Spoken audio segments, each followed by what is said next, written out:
So welcome everyone. My name is Tori Vandelin with Prevent Connect. You all are joining us for the web conference today, Storytelling for Norms Change and Community Engagement to Prevent Sexual and Intimate Partner Violence.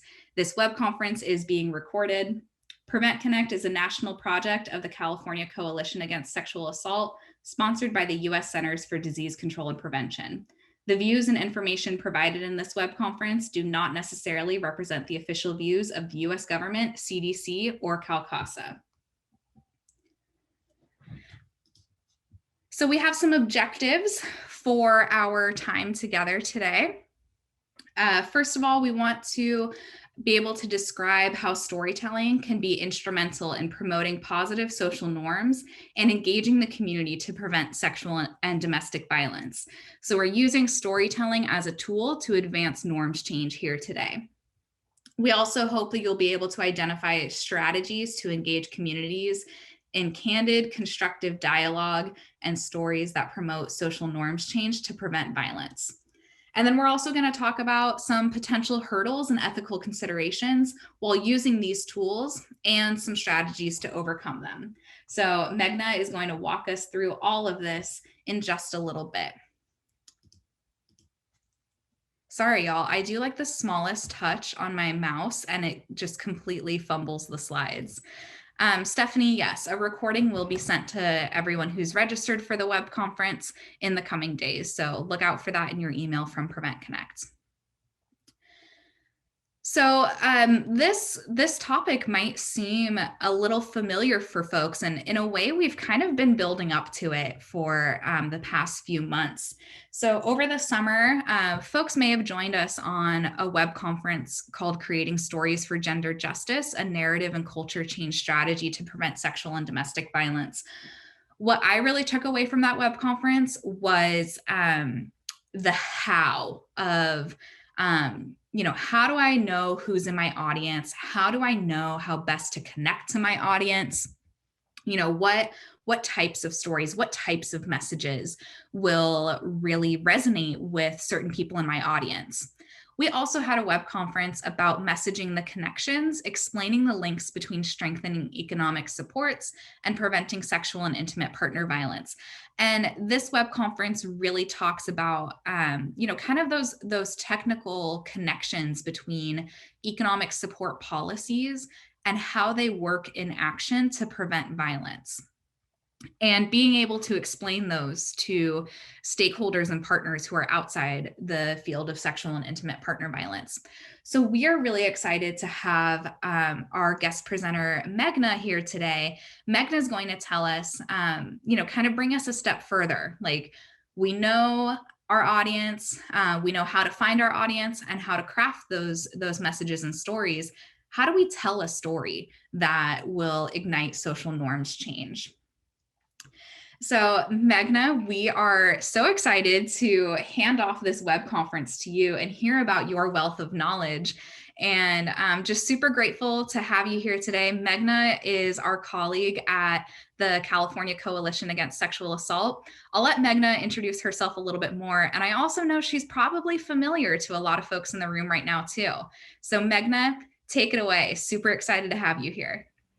Thank you so much, Tori, and good morning and good afternoon, everyone. My pronouns are she, her, hers. My name is Meghna Bhatt, and I work at CalCASA as a preventionist and also in advocacy and intervention. But definitely something, I would like to share that today has kind of come a full circle for me because I was deeply motivated and inspired to be a preventionist when I actually had started listening to Prevent Connect CalCASA web conferences almost 5 years ago. I mean, I'd done a bit of prevention work on and off campus from my doctoral dissertation research at Chicago, UIC, and then volunteering and advocacy. But I'm honestly, I feel so thrilled, humbled, honored to have been invited as a guest presenter today at this Prevent Connect web conference to talk about my storytelling journey, but also from what I have learned so far, and I hope to continue learning. Right. I would like to thank my fabulous colleagues, Story and Ashley, for their support and encouragement. I'm excited for this huge audience, which is like 280 of you. So I appreciate each one of you being here. Thank you. I also This is the first time I'm going to be, I wanted to do like an accessibility check. I was inspired by one of the recent events organized by Amita Swadhin, the founder of Mirror Memoirs, and their team and other disability justice advocates. And I just want to start giving a quick accessibility description. So please be patient with me if I'm not doing it correctly. But this is for anybody in the audience who have any visual disabilities or impairments. I am a South Asian woman. I have hair up to my ear, dark black hair, like a short hair up to my ears. I'm wearing reading glasses with a beige frame. I own red lipstick. I own a black tunic and with a red color vest. And you can see a lot of colors in the back. That reminds me of home back from India. So I hope I've done a little bit of justice to this description. Just want to start making this as a practice. Thank you, Helen. I appreciate that. I appreciate hearing from you. Next, please.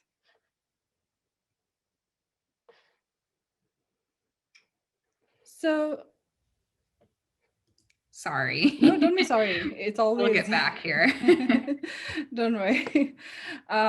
Yeah, so this is a quote that I think I have like read it so many times, and I feel the more I keep reading it, the more I'm able to interpret it and process it in different levels, right? Stories move in circles, they don't move in straight lines. So if it helps if you listen in circles, there are stories inside stories and stories between stories.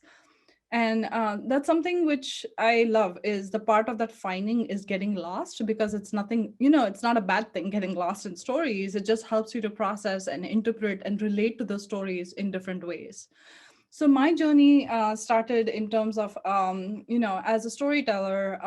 One of the first times that I felt more motivated, like I knew I had this. I always wanted to share my stories of my, not just of being a survivor, but in different, as a first generation immigrant as well. So I always had that interest, but the first time I honestly like got motivated and deeply inspired was when I was a part of Sujata Balika's workshop at NSAC a few years ago in, I guess in Anaheim. And I was there to hold support for some of the participants there, emotional support, and it really helped me to think further. So I'm really like grateful to her and the team at that pre-conference workshop that made me think further. I started volunteering at Story Center, which is a fabulous nonprofit organization in Berkeley. They do digital storytelling. So I started shadowing, volunteering, and then I got trained in digital storytelling as a facilitator.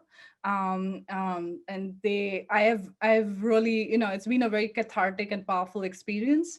I'm also I've taken oral storytelling workshops in Sacramento. So I did my bit of like, sharing a live story in front of 100 people in November 2019. And it was just a fun experience, kind of evolving on that experience, storytelling journey. But I just want to also let you know that I'm still learning how to be mindful of not using storytelling just as a buzzword, right? We see it in different spaces. It comes up as a buzzword. It is glorified in many ways.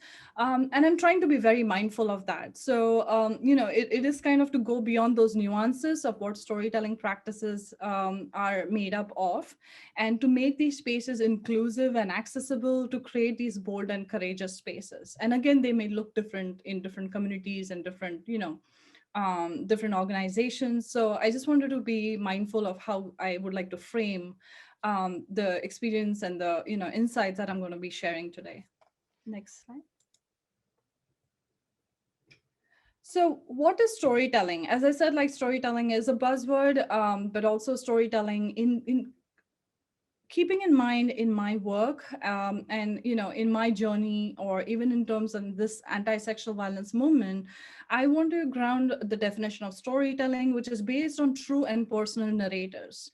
They are lived experiences of individuals, right? They are written in first person. So it's a style in which the person telling the story is the person the story is about, right? We start seeing things from their perspective or point of view. One of the things that I'd read online, and I'm not able to remember the source right on the top of my head, so I apologize for that. But it was right. It was written somewhere that we are all storytellers, whether we realize it or not, right? Um, and that is true, right? And it also means many things to many people, but I also want to make sure that storytelling, especially if we have to frame it within this context, it is true and personal narratives. It is first person written accounts. I am also very mindful of not sharing stories of people that I have not witnessed, been a part of, not impacted, or never experienced that moment, right?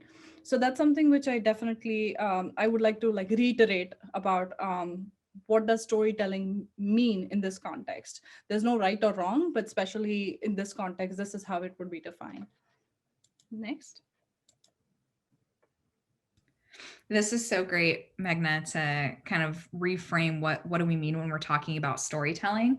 And I'm wondering, can you tell us about your story? Yeah, absolutely. Thank you, Tori. Usually, share stories in different ways. So this is something that I tried for another web conference that we did at Calcasa for other prevention educators as well, or grantees. So this is, I think, Story will be interested to know that I was inspired by the storytelling activity, or that I'm going to be sharing my story in this specific way, inspired by the Prevent Connect web conference that you did in December with Resonance Network. And one of the guest presenters, Sarah Curtis from Men as Peacemakers, so beautifully introduced herself in that form of a storytelling activity, right? I mean, it wasn't an activity. I love the way she introduced herself. So, and I know many other storytellers, organizers, healers, and other visionaries also have shared their story this way. I know there are different adaptations. I wanted to give context before I tell my story, but I know there are different adaptations of this activity, and I'm not sure if you all have heard of the activity called "Where I Am From." It's a poem, and the original, if I'm not mistaken, is by George Ella Lyon, Lyon, or Leon, if I've correctly pronounced it. So this is an adaptation of that kind of an activity and approach. This is just a few pictures of my family, my upbringing. I'm a first generation immigrant, an older daughter, an older sister. I am an amateur acrylic artist, brisk walker, a plant whisperer, and a dancer, especially to the tunes of Bollywood music. Not a lot of people know that, so y'all are my privileged audience, and a group of people that I'm sharing with. I am a foodie. I love Indian chaat food along with my share of South Indian meals, like idli, dosa, and kapi. Kapi also means coffee, which is like the soul of South Indian food, especially. I come from the chaotic and yet noisy, yet wonderful and culturally diversity of Mumbai in India. I come from the land of spices, small businesses, food vendors, and cutting chai stalls on the streets. I come from a family of teachers and educators, with my mom being a math teacher for almost 30 years. And I come from a community where I have witnessed intergenerational cycles of emotional abuse, sexual violence, and domestic violence as a child and a teenager. I come as a South Indian who is losing in touch with speaking my native language, which is Konkani, especially after my grandmom passed away a few years ago. I come as a fierce feminist, survivor of sexual violence, preventionist, and a storyteller. And lastly, I come as someone who's learning and believes in the power of transformative and restorative justice in repairing harm and preventing these cycles of intergenerational abuse. So that those are the photos of my grandparents in black and white. Those are my parents on their wedding day. That's my younger sister and me, and that's me with the nunchuck, pretending to know karate because we grew up with watching Bruce Lee films. So that's my take on that. And I also volunteered at Stop Street Harassment. So that's been my advocacy before I joined Calcasa. I've been also an advocate speaking about anti-street harassment as well. Next slide, Tori. Yeah, thank you, Meghna, so much for sharing your story. You're getting a lot of gratitude in the chat. So folks are really grateful for you being here and sharing that with us. And now we're going to have an opportunity for all of us to try this out. So we are going to bring folks into breakout rooms. Before we do that, Meghna, can you tell us a little bit about what we're going to be asking folks to do with each other? Absolutely. So if you go into, yeah, the next slide, perfect. So I just want to make sure, like, hopefully it's not a very exhaustive activity. We are trying to, we know it's in the morning and I know we're being back-to-back Zoom meetings. So just make sure, like, we'll give you like a 2-minute preparation time in between that. But see, make sure if you're in a quiet space, free of distractions, which I know is so challenging and so weird to say that, especially when we're working from homes, right? Right from the leaf blower outside to the kids, to the pets, to everything else going on and people knocking at the door when you don't expect it.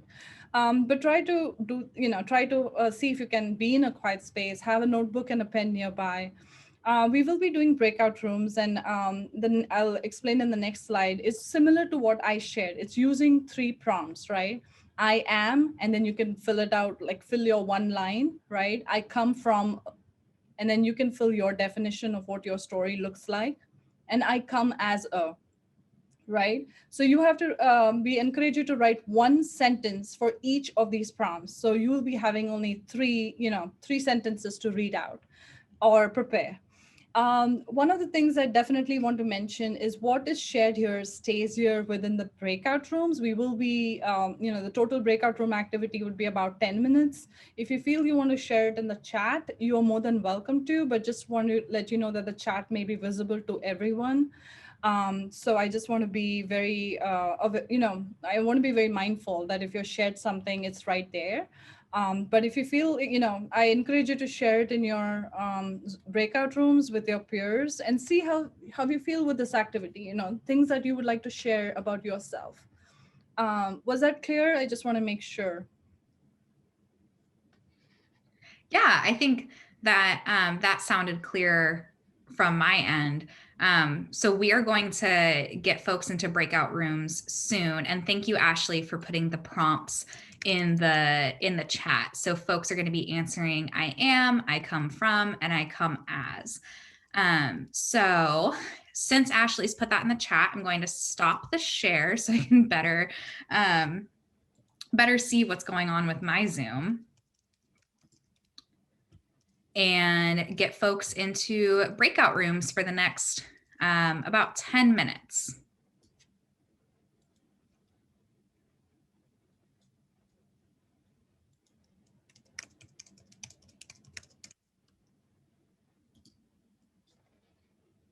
All right.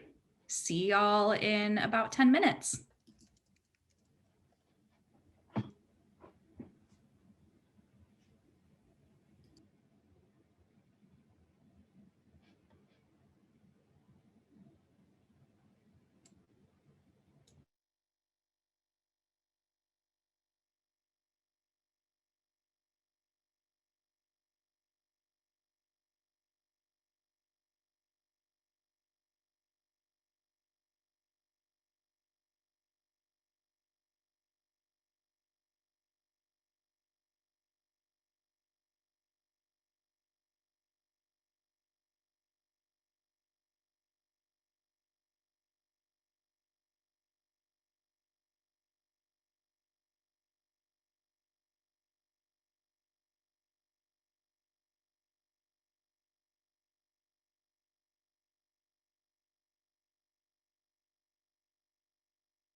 Hey, Ashley. Yes. I clicked close the breakout rooms like 2 minutes ago to give a 60-second warning. Uh-huh. But I'm getting messages from Megna that it's not sending out the alert. Can you try to close them on your end? Is Sure. that possible? Okay.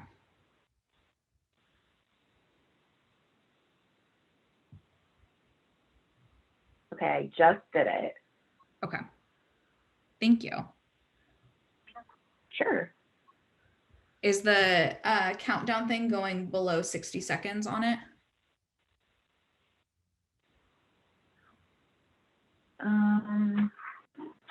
You know, I think whatever you did made it work because the number of people coming back in is climbing. And I see Megna's back. Okay. Yeah. Thank you. Okay, great. Sure. Yeah, You we know, didn't get any sometimes- notifications. Sorry. You did get the notification this time? Not the 60 seconds. They like the breakout rooms are closing the 60 seconds. We didn't get that. Oh no. But I think if you close all the rooms again, I think maybe that would help. Megna, can you try it? Yeah. Since you're also a co-host, because Ashley just tried it. So Okay. Now I got the message. All breakout rooms will close in 60 seconds. So we should be good. Okay. Is the countdown timer going down?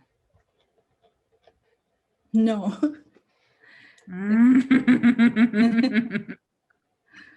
I'll try sending a message to everyone too. Yeah. Okay. Can you broadcast that? Because it doesn't let me broadcast now. Please, I can broadcast. Yes, I just did. Okay, perfect. Thank you both. Zoom is like, let's continue the breakout rooms. I know. And you know what? This is what happens when people say that I am the magic touch on Zoom is that then I lose it. All right. I see folks are coming back. So I am going to share the screen. I have no idea what happened there, but Zoom was like, no, you can't close the breakout rooms. People are having great conversations, and this is how we're going to spend the rest of the web conference. Right. So, as folks are coming back, we invite you all again with the guidelines, the community guidelines that Megna had shared earlier of what happens in your breakout room stays there. You know, I want folks to consider after going through this activity on their own and stretching those storytelling muscles, how could you use storytelling, this storytelling activity in your work to prevent violence? So think about how you will connect this to your work to prevent violence. While you're doing that, Megna has some information to share with us about how intergenerational trauma impacts storytelling. So take it away, Megna. Thank you, Tori. So one of the ways I do this work as a storyteller or a facilitator is, as I mentioned, like, within this framework of intergenerational trauma.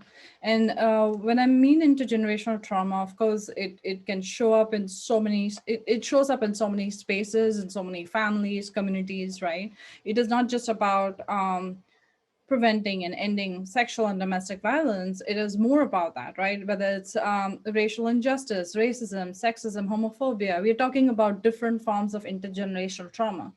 Right now, like, I feel like in terms of my work, I am talking about specifically like intimate partner violence, sexual violence, and domestic violence, but that does not mean the other forms of trauma that are passed on from generations to generation is not connected to these forms, right? They still show up, they are still connected. So I just want to make sure, Tori, could you go to the next slide, please? So this is something which, we are probably all aware of, but I do want to reiterate and again bring this to our radar is what does intergenerational trauma mean? Whether trauma is not resolved, trauma can be subsequently internalized, and when it's passed on from one generation to another.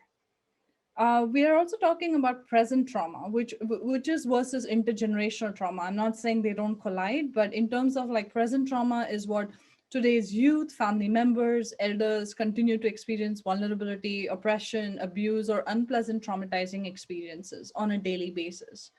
And just to, I think we kind of we are able to connect those dots when we say that intergenerational trauma has also become present trauma for a lot of people and a lot of communities, right? Especially marginalized groups. So I when I talk about intergenerational trauma as a storyteller, this is what I like to address. And also in terms of norms change, what do they look like? And that's something which we will discuss in a bit. Next slide, please. So intergenerational cycles of violence, as I mentioned, and I kind of like to highlight it a couple of times in terms that this list is not exhaustive, right? It looks different for everyone. There are complexities and nuances with those intergenerational cycles of violence. Some communities, some families, some survivors, like for me in my extended community or my community back growing up home, growing up back at home, I feel like there were so many complexities and nuances which cannot be addressed by just the mainstream definitions of intergenerational cycles or intergenerational trauma. You have to go beyond those nook and kind of look through those cracks, look through those loopholes to see that again there are those different definitions, there are different complexities about that. Like for example, if I know, like for me it's like I've had family members who I honor, I love, and but I've also seen them causing harm to my other family members or my family, my community members. And these are some things that I feel as a storytelling, as a storyteller, I've been able to address some of those, um, the shame, the stigma, the taboo that comes up with our cultural perceptions, the values, and stories, right? So, for example, growing up in a South Asian community, South Asian culture, which I know is prevalent in all cultures. I'm not just like narrowing down on my upbringing, but it's more like in South Asian communities and culture, there's a stigma, there's a taboo talking about mental health or domestic violence. It does not happen in our communities, right? I've got responses where people have said like, what, like stop breaking families, let them, reconcile. And I'm like, let's take a step back, let's address some of those nuances and where you have reached those those responses are harmful, right? They are very dismissive, and but it comes a place of ignorance and sometimes other privileges as well. So I just wanted to like frame this, addressing some of these points. As I said, like intergenerational trauma or cycles of violence can be a whole one day topic talking about A to Z and breaking it down. But these are some of the things that I just wanted to, kind of outline for today's session in terms of as a storyteller. And the last thing is forgiveness and reconciliation.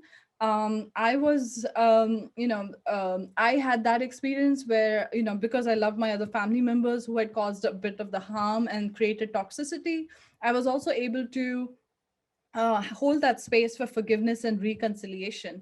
That does not mean I'm not imposing it on anyone. It's just the way it worked out for me in my personal journey. It may not apply to many families and survivors, and this is just, that's one of the parts of like the nuances and complexities and talking about. It does not look the same for everyone.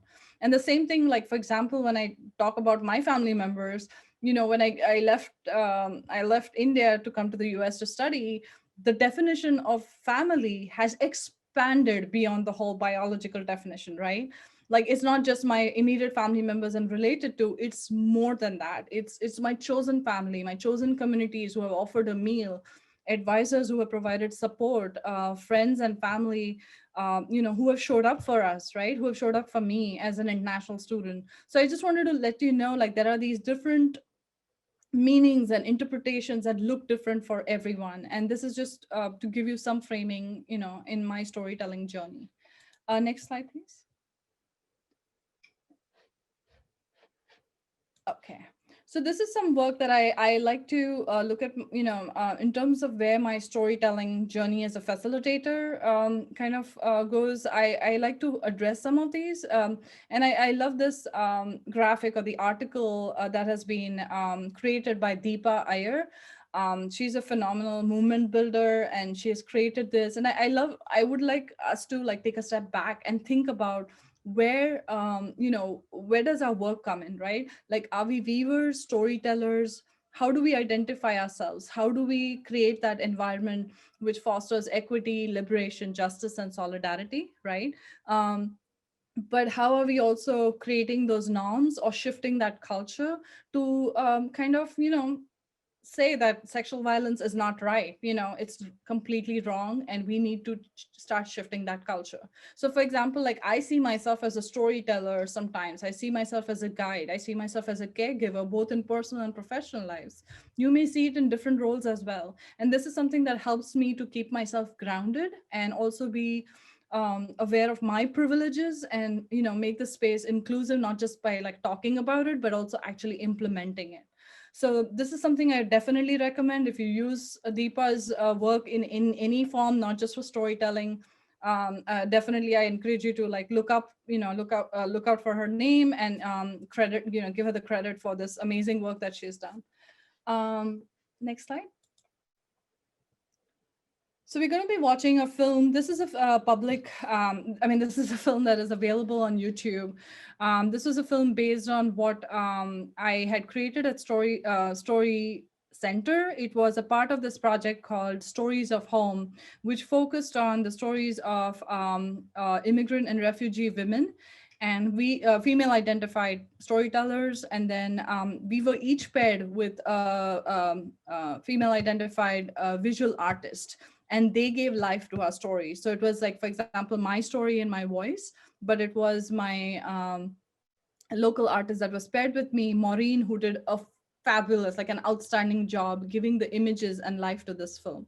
And definitely I would urge you to check out the Stories of Home, the playlist on YouTube. And also if you look up on Story Center, the project is really amazing. You may be also interested in it. Tori, can we play the video, please?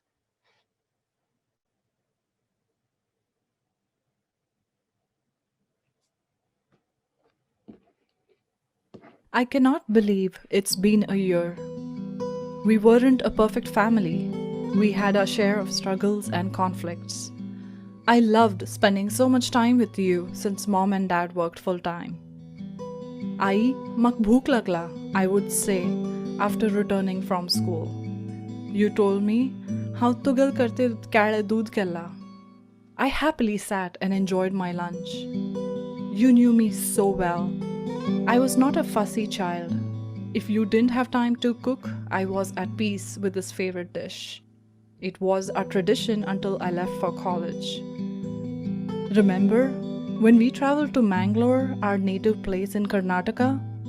We took a Volvo bus from Mumbai for Akka's wedding. I held your hand as I watched the villages flash by through the window. No wonder I got the passion to travel. Every year for my birthday, you made gulab jamun, my favorite sweet. And every July, I have spent my birthday away from you. I missed you and craved it, especially this year. Dad told us you were married at such a young age, so you could not complete your education. Yet, you did your best to read English newspapers and ask us questions. You always motivated me and my sister to study. You believed in us. Your 2 granddaughters are now educated, independent women. How is life there? You asked me when I visited home from the US. Your eyes sparkled with curiosity. You were eager to see life outside India through my stories and photos. I know you were suffering and in pain the past few years. Even though I saw you on video chat for a few minutes a week before you left us, I regret not telling you in person how much I love you. We miss you, Ai.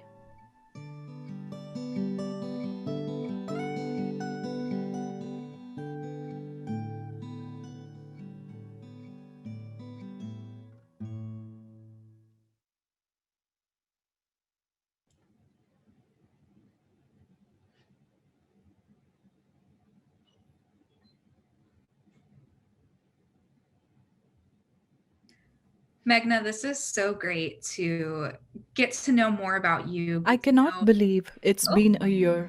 I did not know it was on auto replay. To get to know more about you, more about your story.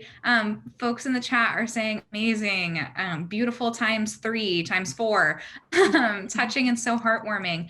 And, folks were reflecting earlier on the text chat question about, being personal, building connection, how this relates to social and community level prevention work too, about our relationships with ourselves and with the systems that we interact with.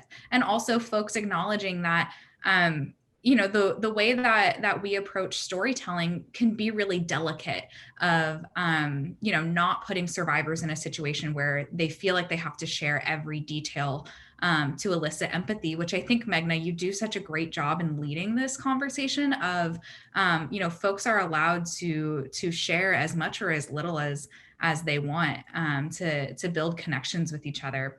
And I also really appreciate, Meghna, how you bring out those stories of support too, those stories of transformation and prevention. So we're going to keep going and have you tell us a little bit more about these details of personal storytelling and social change. But I think you want to start off with a poll for folks. So we're going to go there, and Meghna, I'll have you help me narrate through this and tell me what you're seeing too. So do you want to ask the question? We'll give folks a chance to respond. Yes. So I was curious to know, and that's something, in terms of like, what is your intention with storytelling, right? What brings you here? Why are you here today? Interested to, kind of other than beside your work maybe, but we would love to know whether you are, or you wish to be a storyteller, you wish to bring storytelling in your communities, but not facilitate, or you wish to facilitate storytelling circles in your communities. And as I see, I think, Story, you were going to say something. Oh, I was going to say, I'm seeing, and I hope you're seeing the same thing too. Mm-hmm. Who knows with Zoom today though. About half of people are or wish to be a storyteller and wish to facilitate bringing storytelling wish to bring storytelling to their communities, but not facilitate. And then the other half of folks wish to facilitate story circles in their communities. Deborah saying would like more than one choice, but try to pick the one that you feel like resonates the most, or feel free to tell us in the text chat which 2 or 3 or all of them are resonating with you. Meghna, are you seeing any other trends come up as I've been reporting out? No, I think that's really great. I get to know, who is in our audience much more. And I appreciate everybody's interest in storytelling. So yeah, I think people have been saying they would like to be a storyteller and facilitate storytelling circles as well. So it's good for us to know, and then I know engage audience and educate the public on domestic violence, be a bit better listener in the chat. So yeah, thank you for putting the poll, Tori. Yeah, these are great. I'm going to move you to the next slide so you can tell us about the benefits of sharing stories. Yes, please. Thank you. So as we know,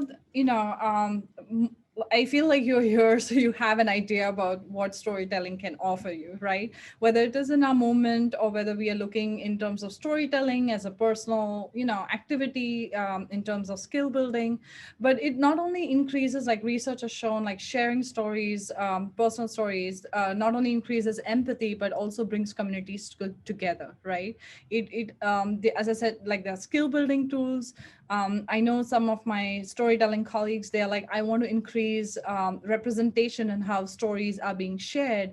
And I want to make sure my story is being shared so that there's not just one story about, who I am kind of thing, or what my race and gender represents. But more importantly, it has been demonstrated. Story Center has done this research, has compiled this in terms of showing that there are physical and mental benefits, improves well-being, sensitizes people to social problems. But for me, I just want to highlight what resonates the most is definitely finding my own voice, reaffirming my values. And one of the things that I like to extend it and see is mainly encouraging or motivating our community members, especially youth, taking action for change. So like influencing public policy. And that's where I see, and again, this is not an exhaustive list. These are some of the things that have come up in terms of research, more on an individual or, related to this movement, anti-sexual violence movement as well. So yeah, next slide, please.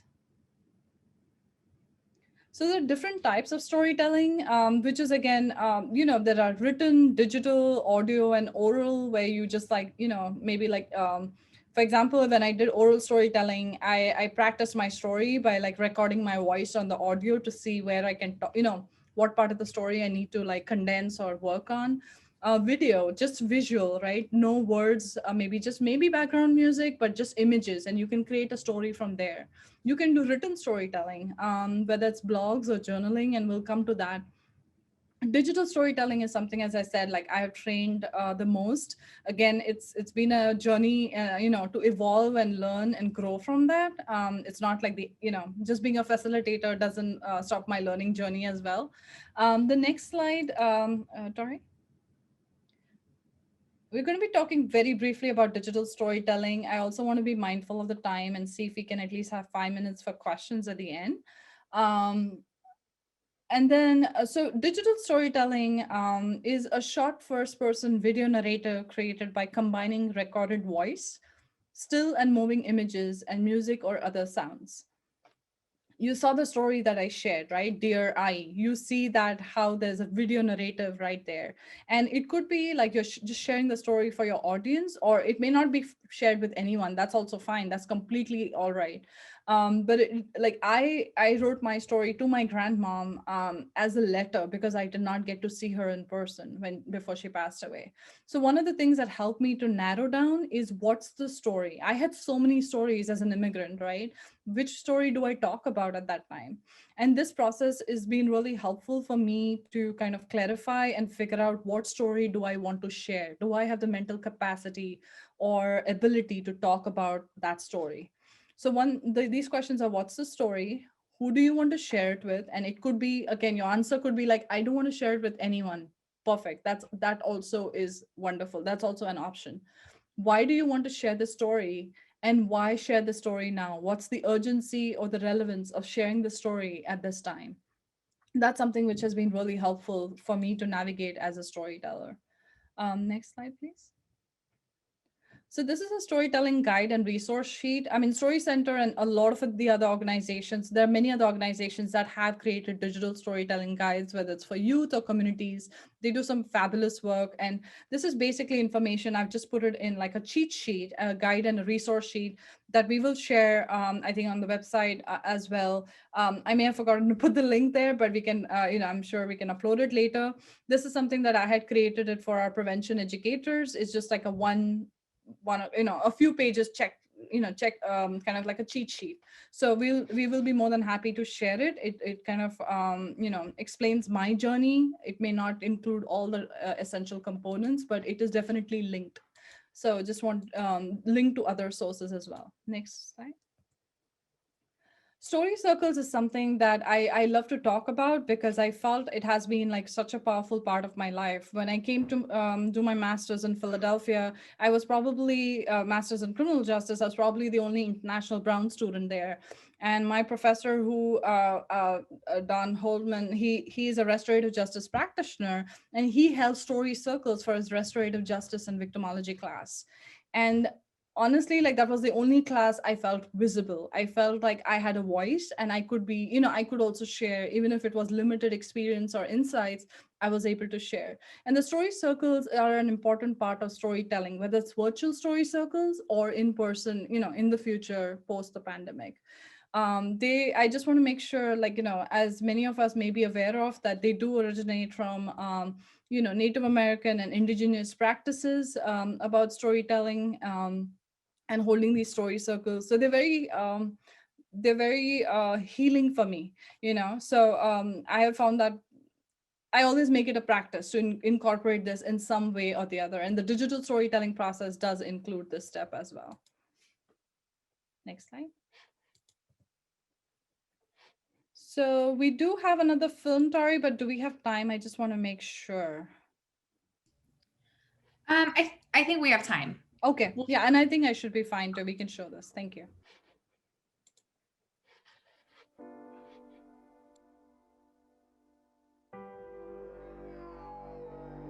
A psychiatrist told me that bad impulse control, PTSD, OCD, my gender identity, and my sexuality landed me in the hospital 3 times for suicide attempts. I knew differently. The sadness had finally caught up to me. It felt like thunder rolling through me. A few times, my therapist asked me, how do you want to make sense of what is happening? And how do you want to go forward? But I wasn't sure if I wanted to go forward. For the first time, I was dealing with intense childhood trauma and assaults, and I couldn't imagine living with that. I went to the hospital, but not because I wanted to live or feel better.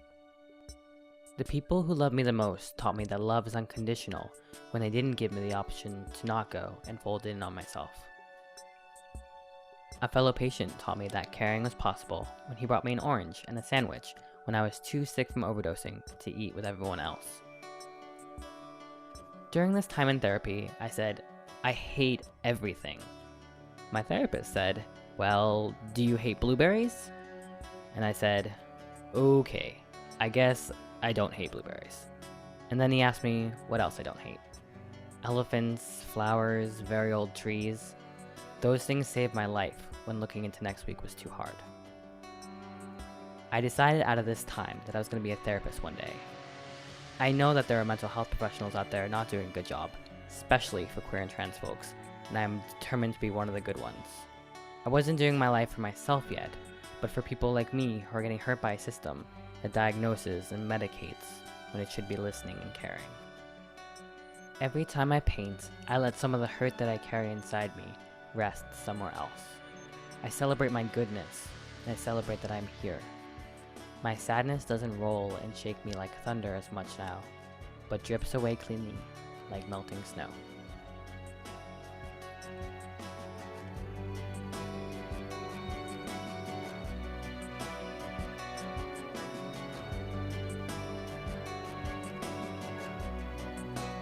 Meghna, I'm really glad that you gave us all of these stories for us to see and engage with. Tori, we cannot hear you with the wall music, sorry. Sorry. I wanted to make sure we showed the credits. This is so powerful to have all these examples of stories of transformation, of healing, of creating safety. And from what I've learned from you and these other stories as we've been going through this web conference today, is that there's a power of storytelling to humanize prevention and bring these stories kind of there we go. To use storytelling to make sexual and intimate partner violence more relatable. So Angela, that is a great question, and we want to hear from you all. How does storytelling humanize prevention and make sexual and intimate partner violence relatable and personally identifiable for folks? We're going to give you all a few minutes to respond to that in the text chat. And while we do that, Meghna, I'd love to hear from you. You know, a part of prevention is engaging and supporting our community. So how do you use storytelling to do that? Thank you, Tori. That's a great question. I guess, Angela, yes, and Tori, thanks for the question as well. So one of these things that I do want to mention that when we talk about, like the question is like, how do we bring it into prevention, right? And we know that storytelling, in addition to prevention, it has been used like for, recommended by therapists and everything, like in terms of as a tool, like group support therapy or, that kind of thing. Before we go into this, I just want to also mention, and again, I'll mention again during the ethical considerations, but like storytelling is not meant to be also like as a substitute for therapy or counseling. It can be used as one of the recommended strategies, but it's not to be like used in substitute. So, not used in place of counseling or therapy. So I just want to be very clear about that. But when it comes in terms of prevention, we want to make sure that the storytelling, we have to think beyond an individual level, especially if you want to bring storytelling into your communities or in your organization. You have to think beyond an individual level of impact and how storytelling can be used to shift those, right? it shouldn't come at the, it shouldn't come on the shoulders of the storytellers, like, oh, you are going to be sharing a story, you have to make sure that your story, creates these influences beyond the individual level, right? That shouldn't come on the, it shouldn't come as a burden on the storyteller, but as a facilitator or someone who wants to bring it, you have to make sure that this is what would be ideal for your community and they're ready to share it. So it's not only just talking about individual level, about finding your values, aligning your values, or finding your voice. It's also like relationships, about how to recognize consent, healthy relationships.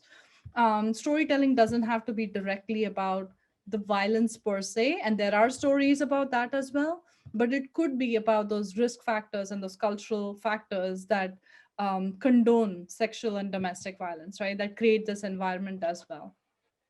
Next slide. So I like this graphic, and I feel like we can apply storytelling to this graphic created by Lydia Guy Ortiz. So as you see, the darker sides are what are typically seen, noticed, taken seriously. The media focuses on that, right? It is glorified in a very disturbing, troubling way sometimes. And the lighter parts, right, which you see are the risk factors, are the factors that we don't usually talk about it. They are unseen, hidden. Not as prevention educators, we are talking about them, but in our mainstream community, especially if they are hard to reach communities, they are not taken seriously. And storytelling can be used to address those lighter elements as well. So whether you're talking about, you want to address sexist jokes or hazing in a, like a sports group, or like with athletes, or for example, like sexualized media depictions, right?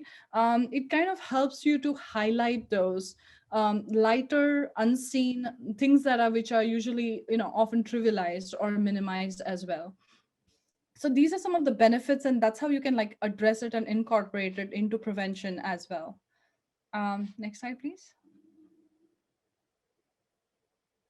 So when we talk about community engagement, a lot of folks have asked me, like, yeah, we kind of get an idea about just of what is storytelling, and if they're interested, they dig deeper into that. But also a lot of people are like, how do we engage our communities, right? And again, this may be just one of the models, like even like Story Center is one model of digital storytelling. There are other organizations as well. There are other models out there as well. So one of the questions that I want you to ask yourselves, especially if you are interested in bringing storytelling as a strategy or an activity for prevention or in your communities, what is your organization's vision of community engagement, right? To what extent are you learning or learning from the community in both formal and informal ways?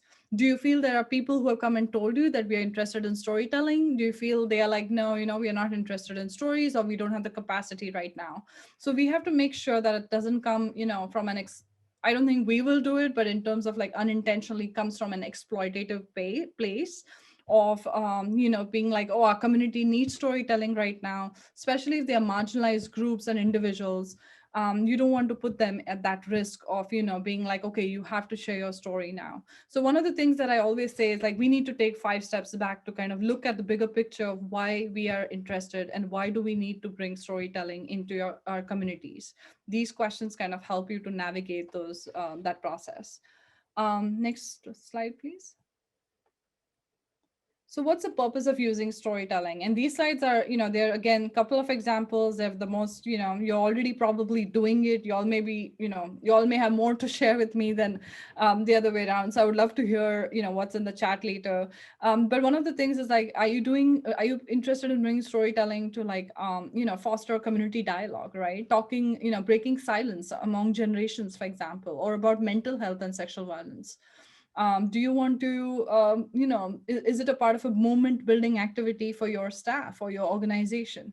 What about intergenerational awareness, right? Community vision. Our Calcasa staff did this activity about if street harassment didn't exist, how would our world look like? And we had a blog for that as well. But that is an activity that you can think about. Like storytelling can be adapted in different ways, different prompts. And I always say, the bigger picture, right? Like what social change do you want to see through prevention? Next slide. What narratives do you want to shift? So, which part of the prevention do you want to address? And I know most of the times our prevention topics, they kind of coincide or they're part of bigger curriculums. And then we have, there are different topics. It's not just one topic we are, thinking of addressing. But for example, if you want to talk about the feminist movement, right? Like having prompts like what does feminism mean to you, or how did you come across feminism? That could be a prompt if your storytellers are interested. Or you could talk about consent, or cultural norms that justify sexual violence. Like how does that relationship look like for them? So these are again a couple of examples, not an exhaustive list. Next slide, please. Who is your priority audience? Like who's in your communities? Who do you want to reach out, right? Some of them I know have told me that it's rural communities and rural families that are struggling to, realize the seriousness of these problems. It could be male identified, and I know mentioned trusted adults, but it could be that too. It could be youth, teens, our elders. Do we want to break those barriers and have those conversations with this audience? And it could look like someone else for you, right? It could be a different demographic. Next. These are so great, and I think helps bring take away some of that overwhelm of what am I going to say, who's going to say it, how are we going to say it when it comes to storytelling. And folks are reflecting in the chat just about the power of connection that storytelling has to prevent violence. There's a lot more coming up in there too. And Ashley says that community mobilizing is about listening to people tell their stories and then harness their willingness to do something about it. Absolutely. That's such a key connection. We are running short on time, and I want to make sure that we get through our next couple sections, the first of which talking about adapting to the current context, to communities, etc., through our storytelling.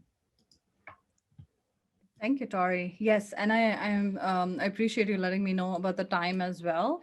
And I'm trying, hopefully people are able to still understand, even though I'm going a little faster. As I said, like storytelling can be a conversation for the whole day, right? So breaking down story writing, right? A lot of people have come and, have often told me that storytelling or digital storytelling feels like this huge project. We don't have the capacity. We just want to do like simple story circles with our community members or our youth or school students. It again depends upon who your priority audience is. So like coming up with, again, these are some examples. You may have much more effective neutral triggering story prompts that you have used in your story circles, right? Tailoring these questions to your potential storytellers, their needs and capacity. So for example, like questions like what was growing up, as a child in your city and community like, right? You can maybe ask these questions, I'm just saying, to an immigrant group, or to youth, but again that question could also be triggering to many people as well, right? So depending on that, you'll have to tailor these questions. For example, like writing a short letter to your younger self describing how awesome you were and how your resilience helped you through the most darkest times. So these are some examples that I'm just put it there. You'll have to like assess the needs of your potential storytellers, and create your own probably, or adapt some of these as well. Next. Storytelling may also look like trauma-informed, accessible, and affordable creative alternatives like artwork, right? Using art to share a story. Audio voiceovers, like as I said, when I did oral storytelling, I did record my story a couple of times on my phone to see how it sounded, and also added that voiceover to some digital projects. Oral history projects, you can actually ask some of your storytellers maybe to interview the other storytellers and do like an oral history project if they are all up for it. The one thing that I definitely want to know, that ongoing consent and checking their needs and capacity is a default thing when you're thinking of bringing storytelling into your community, right? You have to keep that in every frame, every step you take in bringing this into your community as an activity or a strategy. A picture story prompt. So for example, one of the things at Story Center I learned from them was like, selecting one photo from your phone in the past 9 months and, explaining what is in the photo, what is missing in the photo, right? Showing the photo and saying like, what was that day about? What remember, what were you feeling? So these are some examples of breaking, kind of breaking that ice, and also trust building, because prevention won't happen, or conversations about prevention won't happen without that trust being built with your community or that group of potential storytellers. And last is culturally relevant and language accessible, like using a language they feel most comfortable writing or talking in. So making space for those interpreters and translators is something very, very important to let them know that your story is important. It doesn't have to be in English. It could be in Hindi, it could be in Spanish or any other languages, right? So having that closed captions or interpreters services is definitely helpful to those spaces as well. Next. Storytelling may also look like journaling. So I know a lot of my peers who do journaling, and it's been really powerful. Or for example, Chanel Miller created a short film, and as Chanel Miller is a survivor in the Brock Turner sexual assault case who had read her 12-page victim impact statement, and she has a book now, right? She had created this, and it's on YouTube. Uh, and she created this digital film using her doodles and her artwork, which is so powerful. The last one is a visual graphic, which is from Stop Street Harassment by the graphic artist. The Instagram name is Cute Calls. And you can see this graphic image where there are two grocery bags held by this person who's wearing a dress and sandals. And it's written, "I went to buy groceries and a man called me slut. And then two men catcalled me as I walked home." And that's their story of street harassment that they experienced. So this is something I definitely wanted to share, that it comes up in different ways, different spaces as well. Next. Absolutely. And when we think about storytelling for social change that leads to prevention, that example of Chanel Miller, I just remember that like completely rocking the prevention world, and really shaking people to their core. And I can't imagine like what other way would that social progress had come about. Like we think of Me Too and Tarana Burke, we think of Chanel Miller, and the power of people telling their stories, and people telling stories in a way that leads to social transformation is just so powerful. So we're getting ready to wrap up here. But we do want to ask you all, how will you facilitate, introduce, and or support storytelling in your communities to shift social norms to prevent violence? Knowing that some communities may already be engaging in storytelling in certain ways, in certain places, in certain fields that are connected to ours. So how will you all bring this to your communities? While you're responding in the text chat, Meghna, I heard you say the importance of ongoing consent in the storytelling process. Mm-hmm. And I think that's a really great introduction to the last segment that we'll talk about, which is ethical considerations and overcoming some of those challenges.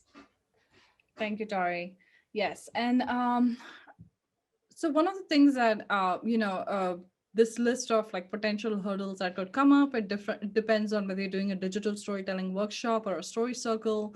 One of the ways is, for example, like trigger warnings or virtual disclosures, right? Virtual disclosures may happen, especially when you're doing story circles, but also it depends if you're doing it with youth. There are like mandated reporting procedures that you'll have to follow, especially if you're a mandated reporter in that capacity, right? So also letting your storytellers know that even though this may be a trauma-informed space, you have very limited emotional support. So there may be no counselors on Zoom, letting them know that, or like you're like, we're going to be providing you a referral list of counseling agencies that you can reach up to. So kind of giving them that idea, because the trigger warnings are very unpredictable. Like trauma looks different for different people. We cannot sit and assess that, but also preparing them in advance and letting them know what is available, what is not as helpful. Community readiness may change. You may feel like community is resisting, they're feeling uncomfortable. That's possible that because the stories have been powerful and has hit them, it has made them realize more than, the seriousness of this issue. But as I said, the storyteller's mind and consent may change as well, right?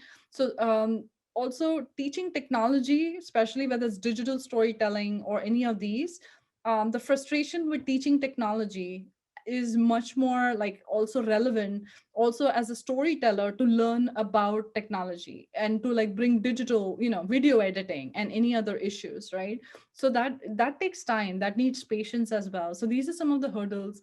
And the most important, some of the organizations have told me, like, we don't have funding, there's staffing and resources, we don't have the capacity. And completely, like, especially in the past year and currently with the pandemic, there have been much more additional hurdles and barriers that have showed up in not necessarily in digital storytelling, but also like just in storytelling circles, right? So we have to keep that in mind as well.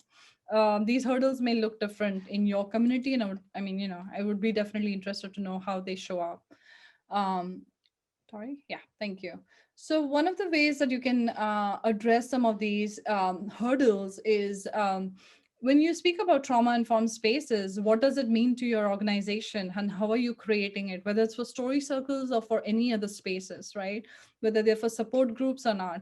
One of the ways is to create those ground rules, identify those ground rules with your storytellers and involve them in that, let them participate and identify what ground rules would be helpful to them, right? So that would be really helpful, like writing it on a board and agreeing to those ground rules every day when you meet them or virtually as well. Second thing is trauma informed spaces. It's like protecting people's safety, identity, assessing risks, letting them know that once it's on YouTube, for example, it is right there, right? It's out, available to the world. So letting them know that what are the impacts of sharing these stories, not in terms of like triggering them, but letting them know the kind of what is available, right? There's possible that some storytellers may not be comfortable sharing on YouTube, which is fine, and respecting them, respecting their choices, and also like honoring their stories by providing that supportive feedback is really helpful as well. One of the things that I definitely want to mention is storytelling is not about uh fostering this environment for oppression or trauma Olympics. It is not. It's not like which story is more horrifying and which story is more meaningful because they talked about violence or what they went through. And there's a reason why we shared these two stories, digital stories, today, because there are stories which show up in different ways and still can address those norms, those cultural norms that we talk about, that we want to shift in doing our prevention work. So that's something which you want to make sure, be very mindful of, and get especially a trained facilitator to do these story circles. Even if it's not digital, if it's oral, any other forms, having a trained facilitator and sometimes having an online, like a counselor or a support person, is definitely helpful. But if you don't have those, letting your storytellers know in advance prepares them for the best and, the process as well. Next. Storytelling with youth, we had created these handouts again as a part of the storytelling web conference that I had done for our grantees, RPE and Cal OES SD grantees. So this is a handout that we had created in terms of mandatory reporting, especially if you're doing storytelling circles with youth. Letting them know who's required to report, limitations of mandatory reporter, just in case there are inadvertent disclosures of abuse. And that story, the link will be also shared for these handouts, either in the, there, Ashley has already posted it on the chat as well. Thank you, Ashley. So respecting their choices is most important. Next. And accessibility. One of the things that I definitely want to mention that, so as, and one of the reasons I paused is because I feel like, again, accessibility has become, I don't want it to get lost in, the whole, like, as a buzzword, right? Again, there are times that we want to use accessibility, we want to incorporate, but we are not able to because of staffing, capacity, everything, funding. But I also want to mention that if you're thinking of doing story circles, looking out for the specific grants and pocket like seed funding is very helpful, because then you can actually pay the translators or interpreters or closed captioning folks to be a part of those storytelling circles. Again, there's the element of confidentiality and anonymity, assured by these translators and interpreters. But accessibility is not just about that. You also have to provide culturally responsive resources and referrals to your storytellers, right? It's sometimes storytellers get frustrated. They feel like, what's the point of me sharing a story when I'm not seen, like my identity is not seen. So there's absence of inclusive, physically or digitally accessible spaces as well. In addition to language accessibility, is about emotional accessibility, emotional support, right? In the future, when it happens in person and you do plan to have in-person story circles or digital storytelling workshops, please have it in spaces which are accessible, like ADA accessible, with ramps, the parking lot. Meet where the storytellers are, especially if they belong to a marginalized group. Meet where they are, where they feel comfortable sharing their stories.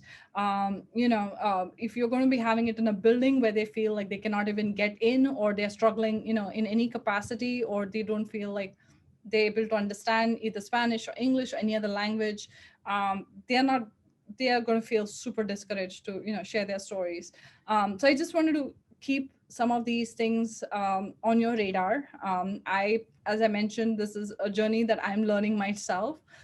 So these are just some of the points. They are not everything, it's not an exhaustive list, as I mentioned. So Thank you, Meghna. Wow, what a wealth of information that you've shared with us today. We only have a few minutes left, and I know you have some considerations you want to share. Are you comfortable opening up the chat for questions for a few minutes too, as you share those considerations? Yes, absolutely. I would love to hear them. Thank you. Great. I'll hand it over to you and invite folks to type their questions in the chat for Meghna. So why I mention important considerations is basically like a recap, right, of what we have discussed. And as I said, there's a lot of information that I did share in a really fast pace. So I apologize for that, because, we can keep talking about this in many, many ways. But I also wanted to kind of give you a recap of what we have discussed, right? Addressing and respecting the storyteller's readiness, right? And getting their ongoing consent about sharing it, whether sharing it on YouTube, sharing it with your staff, sharing it with even one more person outside that story circle. That consent is definitely required. And that creates those factors that you're talking about bringing into prevention. You're already emulating that practice of consent, not just by talking to them about prevention, but you're also showing that this is how it looks like, right? Assessing community readiness. Trauma-informed spaces, what do they mean? It's just not for the sake of it. We are just not going to be throwing the word trauma-informed when we may not be able to figure it out, or we may not have the staffing and capacity to hold that space with emotional support. One of the things is ethical practices and intentions.